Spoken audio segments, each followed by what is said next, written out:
Hello, folks, and welcome back to the Average Movie Review podcast. Today was the first day of Cinemacon. Sony had their entire lineup today, so I thought we could quickly go over what was shown, what was missed, what was it worth it, was it not worth it. You can, I guess, really decide on that on your own. They started off with Spider-Man, which was pretty sick. They released two teaser posters, one like a classic poster from back in the day where I think every Spider-Man kind of has, where it shows Spider-Man's face and then MJ in his goggles. So that's pretty sick. I would say, in my opinion, that's a pretty cool poster to shout out. So, or to, release. So that was pretty good.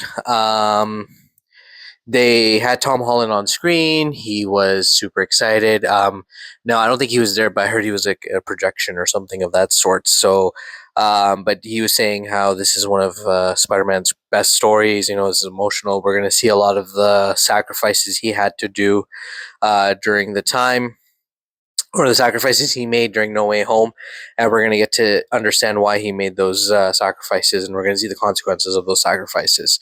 They also played a scene where I believe we see it in the trailer, the house party. He talks to Ned. He introduces himself as Maynard, the neighbor. And Ned is telling him that he knows who Spider-Man is, and he is torn between his teacher and Flash Thompson. He believes it's one or the other. Spider-Man laughs. MJ comes in, makes a little cute comment, and then MJ's new boyfriend, who's played by Mr. Asfande, comes in and kisses her, and then that's kind of the end of it. And then there's like a sizzle reel with pretty much the same footage we see from the trailer, except for some new footage where Spider-Man is fighting a bunch of guards from Damage Control, I believe. And that's how the whole thing ends. And that's pretty much it for Spider-Man, which was, I think, not bad. I think that was pretty good. I think that's pretty sick. I don't think that's I think you can't really do more than that without spoiling anything. I think my only issue with CinemaCon and, D23 and all these other things is people like me who can probably not afford it or probably will never get invited to something like this can't go watch it, and we have to live off of these descriptions. So I feel like some things maybe you make for the audience there, and then you release some of it for the general audience, so they also feel like they're included as well. That's just food for thought. Moving on, they had the new Insidious movie. Pretty much give out a trailer for that. I'm not really into that series. It looked pretty interesting to me. That also released online, so everyone got a look at that. I was like, okay, whatever. Then Zach Krieger came out and he did Resident Evil. He showed some footage, basically a footage of a guy calling his girlfriend and apologizing like he's in some effed up situation. There's monsters, and then on the screen, and there's like a bunch of like flashes and stuff like that, and then a big blob of a pale monster is unveiled through the light, and basically I guess that's going to be the main monster for that movie, and that's about it pretty much. I'm a little disappointed with that. As a Resident Evil fan, I think that would have been disappointing. I think if you're not going to include Leon or somebody that is well known in the Resident Evil franchise in the film, I think that's going to be a failure. I think Zach's taking a big risk with this. He claims that he's played the video games. He loves the video games. He thinks it's one of the best horror video game franchise ever. He's going to stay true to Resident Evil. He said it's going to be for the fans, and he's going to do everything he can to make sure that it stays that way. I don't think that putting in random characters who have nothing to do with the movie, or introducing new characters, or without having a main character show up, the movie's going to do well. Like, this would have been a perfect opportunity to show us like maybe a back shot of Leon. We don't know who's playing Leon, but just a back shot of Leon or something like that. I think that would have really built the hype, especially after Mila Jovonovich's entire career is pretty much Resident Evil. Not that she hasn't done anything else, but obviously, we know her for this, and she has dedicated her entire life to that franchise, and even something like that would have probably gotten everyone kind of excited too. So, again, this is just, I guess, pre-footage, I don't know, maybe stuff that they haven't really edited in or out. So I don't know what to expect, but that's just the way it's looking. Clara and the Sun, I have no idea what this is. It's a novel. Apparently, it's going to be starring Jenna Ortega. and somebody else I can't remember. But yeah, again, no idea. It follows an artificial friend throwing into a mystery and threatened with being returned if she doesn't learn and behave. So it's like a dark, another horror film. Grand Gear, directed by Takasha Yamazaki, produced by J.J. Abrams. Early glimpse. Filming has it looks like epic robots fighting in chopped up previs shots. Looks dope. Like that's all I can get from some of the, I guess, somebody who saw it and just pretty much wrote it out. That's exactly what they saw. They had Legend of Zelda, but they didn't really do much with it. All they said was May 7th, 2027, and maybe they released maybe like a title card. I assume probably something like that. Bloodborne is being adapted to a movie.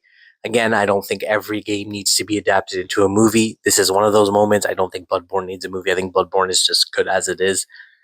I don't think they're going to do justice to it. It's going to be an animated movie, so maybe it might be good. I don't know. Helldivers is also getting a movie. I don't even know why the hell Helldivers is getting a movie. I have no idea what the hell that game has. Like, why doesn't it even need a movie? Like, I understood Halo, but I just don't get Helldivers. And Jason Momoa is in it. Justin Lin is directing. He says that Jason Momoa is the only person who could help bring this to life. I disagree. I think there's a lot of other actors out there that could have done better. I think Jason Momoa is kind of just, he's very limited when it comes to his acting. He's kind of like The Rock at this point, where he's in a bunch of films where I don't think he needs to be. Like, there are some really good films, but then there are some like okay mid films, and I feel like he just plays Lobo half the time. Like, there's nothing else he plays than that Lobo. I think he was doing phenomenal in the Dune series, which I haven't watched. I know that's crazy to hear, but I haven't seen it. But again, I don't know why he's in it, but he's in it. That's good. The Social Network sequel is coming. I believe they showed some of it. Basically, the footage shows Mikey Madison's character process, I guess, a character's process to Jeremy Allen White that she doesn't want to hurt Facebook but wants to help it. Jeremy Strong looks at Mark. Oh, he looks a lot like Mark Zuckerberg in a mock interrogation, prepping him for a trial, staunchly defending his actions. It looks pretty fiery and engaging, intense. I have no idea why we're getting a Social Network sequel. I believe it's going to be about his trials and everything that happened a couple of years ago. Is it necessary? I don't think so. Will it make a good movie? Maybe, because Social Network was absolutely phenomenal. So potentially it could be. What else? We got our first look at Spider-Man Beyond the Spider-Verse. They released some photos. We see a young Aaron and his brother. We see who else do we see? We see what I believe is Miguel O'Hara's Spider-Man 2099 pretty much beating up Miles. We see Miles and his dad again. And we see Spider-Punk pretty much saying that we have to go save your dad, which is a pretty sick picture. You can see it online. It's not that bad. I believe I put it on I'm going to be putting it on my what do you call it, the title card of this video, so you can see it there too. Looks pretty sick. They released some footage for that as well. It was played in a 1.43 aspect ratio, as if they're making this the movie formatted for PLF. Basically, it was just him talking to the Prowler Miles, and they're just talking to each other, and they're pretty much arguing with each other. And then what else happens here? Miles starts glitching. Our Miles says, "I don't want to hurt you." You know what they say: "Don't watch the mouth, watch the hands." And then he gets out, and then we get a one last time montage of the unfinished footage. A car jumps a drawbridge. Miles fights with a sandbag tied to his back. You always got to make a choice, Miles, or the choice makes you. Peter B, Spider-Ham, Gwen seem to be primed for the fight. Punk questions Miles, thinking he could take down Miguel's whole gang. The screen is vertically split by different universes and different spider characters at the bottom of the panels looking at their cities. And Kingpin and all of those amazing spiders like Spider-Man Noir will be returning to the film as well. We got Jumanji as well. I believe now they're stuck in a video game. and it's not Jumanji, and they have to figure out a way to get out of it. That's pretty much it. Dwayne The Rock Johnson, Kevin Hart, Jack Black were all there as well. But yeah, that was pretty much it for Sony. I think the biggest two things here was Spider-Man Brand New Day and Spider-Man Beyond the Universe. I think Jumanji too. Jumanji has grown up a huge following as well, surprisingly. I didn't think Jumanji would make it to Jumanji 4, but apparently, it did. So good for them. And they're not bad movies. They're pretty good. They're actually pretty decent films too. So I'm excited to see that as well. Resident Evil, again, I'm a little worried about. I hope it does well. I don't know if it will. And yeah, that's pretty much it for day one of Cinemacon, Sony's entire lineup. We have, I believe, Warner Brothers tomorrow. And then after that, we have Paramount, Universal Studios tomorrow. I mean, on Wednesday. And then Thursday is the big one, boys. We will potentially get our first trailer of Avengers Doomsday. If you're following all the news right now, you know that Avengers Doomsday is tracking to be one of the biggest films of the year. And not only that, the reception thus far of the film has been Infinity War positive. So everybody is hyped up about this film. Everything is riding on this film. So we might get our first look at Robert Downey Jr. as Doctor Doom. A trailer may release Thursday night. I don't know if it will release online, but they will probably definitely release some footage or something in Cinemacon on their panel. It's going to be a huge night. I'm super excited. I don't even know what to expect anymore.